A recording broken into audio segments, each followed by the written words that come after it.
exactly what to do, but in a much more real sense, I had no idea what to do.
Hi everyone. So you would have just seen some footage from my first week back. Second semester is in full swing. There isn't really much to show you guys because we're still online, or we have been online over the past few weeks. We've heard that over the next month or so, we're supposed to transition slowly back to being in person.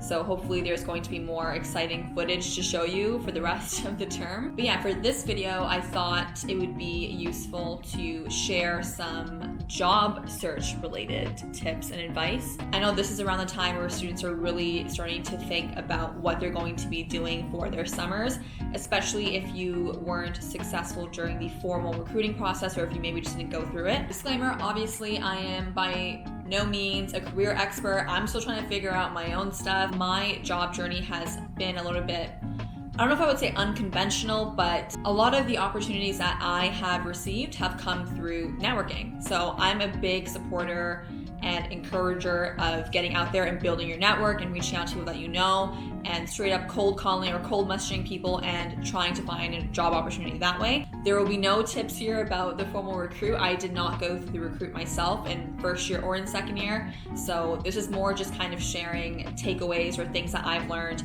things that I share with other students when they ask me how they should approach looking for a job. So hopefully there's something in here that will help you. So when it comes to starting your search, there's a lot of things that go into this first step. It's a pretty big first step. There's a lot of things that fall under this umbrella of just start getting your job search started.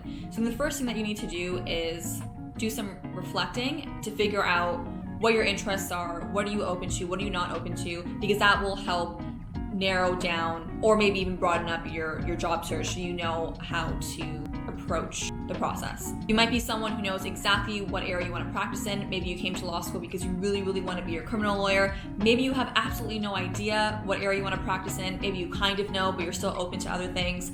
So I think it's good to sit down with yourself and figure that out first, because again, that's going to help with the rest of the process and make it a little bit easier for figuring out which types of firms you want to reach out to, which companies, and which areas to focus on. I also think it's really important to have an open mind as much as possible, because it's a good time to explore your interests while you're in law school, because you might not even know that you're interested in a certain area, or you might think you're interested in an area, but then actually go and get some experience in it and realize that you don't really like it as much. I find that it's so overwhelming because there's so much that you can do with a law degree, which is a great thing, but it does make it hard when you're trying to focus too much on narrowing your choices. Maybe during your reflecting process, try to focus on things that you know draw you to a job. Take it one step at a time. Just focus on the summer in front of you or the job search that you have to do right now versus trying to map out the next 5 years right now. And now we move into the actual research or prepping portion of the process. So when it comes to researching jobs, I personally like to have some sort of an organized manner of keeping track of what jobs I'm interested in, having important information about those specific positions. I personally like to have a spreadsheet where I have all this information about the job or firm that I'm interested in, what the position is, what requirements there are for the application, key contacts, things like that. And I'll use that spreadsheet to keep track of all this information about the position, as well as who I'm reaching out to, perhaps for that role, when I've applied, when I've heard back, if I've done an interview. So I can always go back and check to see where I'm at with those positions and just monitor how everything is going. In my personal experience, I've found that networking has truly been my greatest asset, one of the best tools for helping me figure out where I'm going to be gaining opportunities and getting jobs. Of course, before the pandemic, there were all these events that you could go to. You could go out for a coffee, meet somebody directly in person, and it'd be a lot easier, or maybe a bit more approachable to,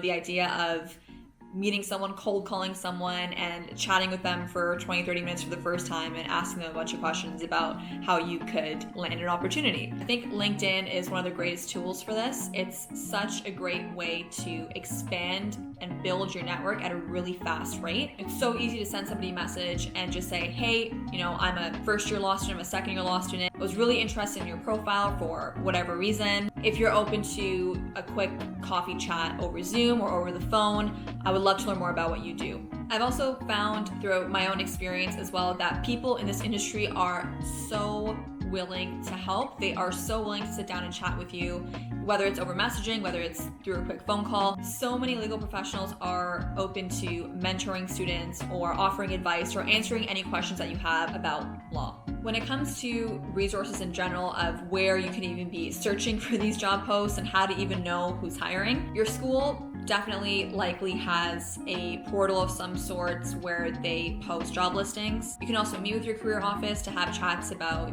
your career path and what you're interested in, and they can definitely help guide you as well. You can never go wrong with Google. A lot of people that I talk to, like former upper years or current upper years, when I asked them how they found their jobs, it really just came down to a Google search. And remember, it doesn't have to be a law firm, right? You can still get a legal position with companies or with government. There's various opportunities here for where you can be directing your search. Okay, we gotta wrap this up because lighting is getting dark. So yeah, all of that kind of has to do with searching for a job. We're kind of getting started with where you should even begin to think of where to apply or how to approach the job searching application process. But of course, a lot of the big questions come from the actual application process itself when it comes to writing your resume and how you should do that, how to be successful. So usually when you apply to a job, they ask for your resume, usually a cover letter, sometimes a reference. There might be some sort of a deliverable or a project that you have to hand in. It's all very dependent on the position that you're applying for, right? So always, number one thing, make sure you know what's expected of you and what the application requirements are, because you definitely don't want to hand in your application and be having an element missing, or to hand something in that they specifically say in the job description that they don't want you to hand in. I mentioned this when we were talking about networking, but I would strongly encourage you to reach out to other students who have worked at the same firm or organization that you're applying to, and just have a chat with them and see kind of what their application process went like, if they have any tips or advice for you before you send in your application, and ask them to help you go over your materials as well. They might be willing to sit down and review your resume or your cover letter. You of course always have your career office at school. They'll usually have resources to help you build your resume or your cover letter. They'll be willing to help you look through it as well, probably in a more in-depth manner than another student might be able to, depending on their time restrictions. Always get a second, third, fourth, fifth pair of eyes, as many as you can, to look over your application materials before you send them in. You can ask your friends, you can ask your family, other classmates, other colleagues. I think it's actually good to have a mix of people going through your application materials, even if they're not in law, just so you can get more perspectives and advice on how it's sounding, and you can make sure that there's no typos and everything is as polished as it can possibly be. I hope some of that was helpful. I also want to conclude this portion of the video by just saying, don't be afraid to explore outside of the formal recruit, to try the formal recruit and apply outside of it. It's also okay to have no idea what you want to do, and if you're kind of going into the job searching process